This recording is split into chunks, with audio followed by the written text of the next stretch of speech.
Rickshaw పాత తరం వారికి పరిచయం అక్కర్లేని వాహనం. అప్పట్లో చాలా మంది సామాన్య మధ్యతరగతి కుటుంబాలు రిక్షాలోనే ప్రయాణించేవాళ్ళు. ఆ రోజుల్లో సినిమాలకు, షికారులకు వెళ్లేందుకు ఈ వాహనమే ఉపయోగపడేది. అప్పట్లో పెద్ద కుటుంబాలు ఉండటం వల్ల ఎక్కడికైనా వెళ్లాలంటే 2-3 రిక్షాలు కట్టాల్సిందే. బస్టాండ్లు, రైల్వే స్టేషన్ల రాకపోకలకు ఇవే ఆధారం. అప్పట్లో రిక్షాలో వెళ్లడం అంటే అదో గొప్ప. రిక్షా కార్మికులకు ఉపాధి ఉండేది. రోజు రిక్షా తొక్కుతూ కుటుంబాలను పోషించుకునేవాళ్ళు. నేడు ఇవి కనుమరుగైపోయాయి. ఊరిలో ఎక్కడో ఒకటో ఆరో రిక్షాలు కనిపిస్తున్నాయి. రిక్షాల స్థానాన్ని ఆటోలు ఆక్రమించుకున్నాయి. విశాఖ పాత నగరంలో అప్పటి వాహనమైన రిక్షా విశ్వభారత్ ప్రతినిధి శివశంకర్ కంటపడింది. ఇక అతని గురించి తెలుసుకోవాలని, వీక్షకులకు తెలియజెప్పాలని అతడితో ఇంటర్వ్యూ చేశారు. రిక్షావాలా సత్తుపల్లి నాగరాజును కదిలిస్తే కంటతడి పెట్టే ఎన్నో విషయాలు చెప్పాడు.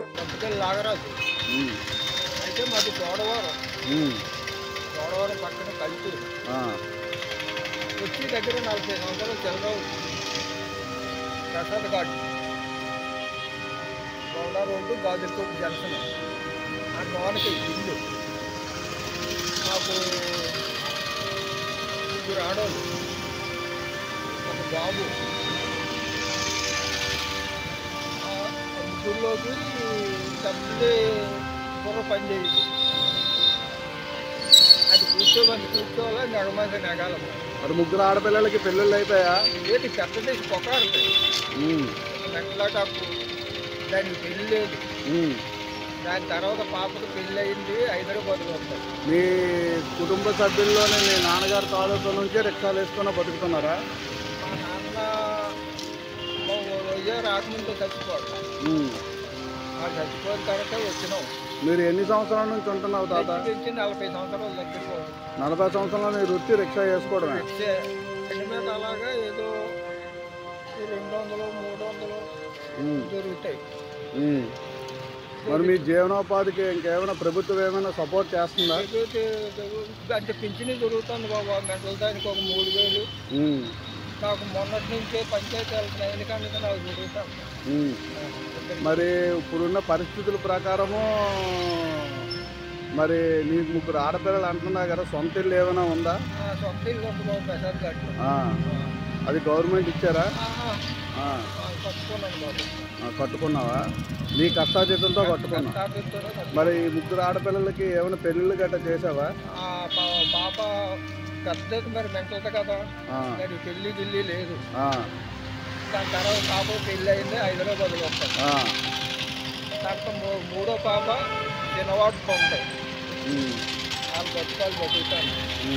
ఏదో చాలా కష్టంగా నాను తెచ్చిన డబ్బులు సరిపెట్టుకుందా నాకు ఖర్చు ఉండాలా. ఇంటికొక 150 మీ భార్య గారు ఉన్నారా? ఉన్నారు బాబు. అవి పనిలోకి వెళ్తాను. నెల్లూరు పోయేదాన్ని బొంబాయి అంటారు. అది 300 తెస్తాను. నేను 200, 150, 400 తెచ్చితే. మరి ఎన్ని సంవత్సరాలు పెట్టి రిక్షా వేస్తున్నా? 40 సంవత్సరాల నుంచి. మరి 40 సంవత్సరాల నుంచి నువ్వు వ్యాపారం అదే రిక్షా వేసుకోవడం బతుకుతున్నావు కదా, కుటుంబాన్ని ఇచ్చావు కదా, ఏవైనా సమస్యలు ఎదుర్కొన్నావా? మరి సమస్యలు ఎదుర్కొన్నంటే నాకు ఊళ్ళో ఇక్కడ రాకముందు మనిషి దగ్గర జీతానికి ఉండోండి. ఆ రోజుల్లోనూ 372 రూపాయలు తులం బంగారం అతనే ఇచ్చినాడు. కొని 100 కేజీలు బియ్యం కట్టించినాడు, కిరాణా సామాన్లు ఇచ్చినాడు. అతని చేతుల మీదుగా నాకు 2 అత్యంతలు పడినాడు. చెయ్యొద్దు దండ పెట్టాలి. మనిషి కండి పెళ్ళని చోడవరం పక్కనే పెళ్లి చేసుకొని అతను బాకీ తీర్చి వైజాగ్ వచ్చినాడు. ఇంకా రోజుల్లో 372 రూపాయలు తులం బంగారం అనేటప్పుడు ఇక్కడికి వచ్చినాను. వచ్చి ఏదో నేను వచ్చిన తర్వాత మా ముగ్గురు అన్నదమ్ములు తీసుకొచ్చినాను. నా తర్వాత ఇంటికాడ ఒప్పేసి ఆడి తర్వాత వాళ్ళు ఇద్దరే తీసుకొచ్చినాను. తీసుకొచ్చి అలాగా 1 ఎకరం పెట్టుకున్నాం.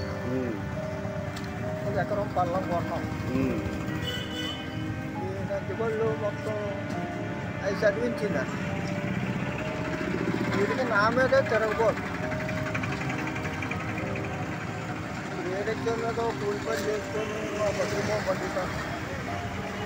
నీ పెన్షన్ వస్తుందా మరి? పెన్షన్ వస్తాను బాబు. మొన్న పంచాయతీ ఎలక్షన్ కాడి నుంచి అంతకుముందు టీడీపీ ప్రభుత్వంలోనూ చేసినాడు కాదు, ఆఫీసర్కే ఓట్లు వేసినాం, చేసినాడు కాదు.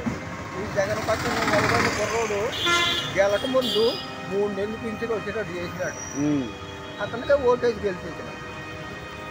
మా ఓట్లు ఊళ్ళోనూ ఎటెళ్తే ఆడే ఫెసిలిటీ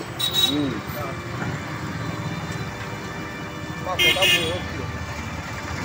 మరి ఇప్పుడున్న నిత్యావసర వస్తువులు పెరిగిపోతున్నాయి కదా, రేషన్ అన్ని బాగానే వస్తున్నాయి. అందుతున్నాయి బాబు. Very good. అబద్ధం ఆడకూడదు, కానీ అబద్ధం ఆడకూడదు. అన్ని సక్రమంగా వస్తున్నాయి. ఇప్పుడు నీకు ఏ ఇబ్బంది లేదు, తినడానికి ఉండడానికి గుట్టకి ఇబ్బంది లేదు బాబు. ఏదో అలా కట్టుబడి అలా దేవుడు కొత్తగా అలా వెళ్ళిపోతాం. బాగా అంతకంటే మనకెందుకు. ఈ బాబు ఒక 20 కేజీలు బియ్యం వస్తాను నేను. ఆ 20 కేజీల బియ్యం నెల అంతా సరిపోతాయి. బియ్యం అమ్మో ₹2 అప్పుడు రాజశేఖర రెడ్డి గారు ఉన్న కాడ నుంచి ఒక బియ్యం అమ్మడం నాకు తెలియదు బాబు. అంతే బాబు. అలా జీవితం అలా గడిచిపోవడమే అంటే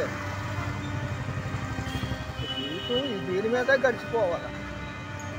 బతికున్నంతకాలం చచ్చిపోతే ఏమీ లేదు. నీ పేరేంటన్నా? కొత్తపల్లి నాగరాజు.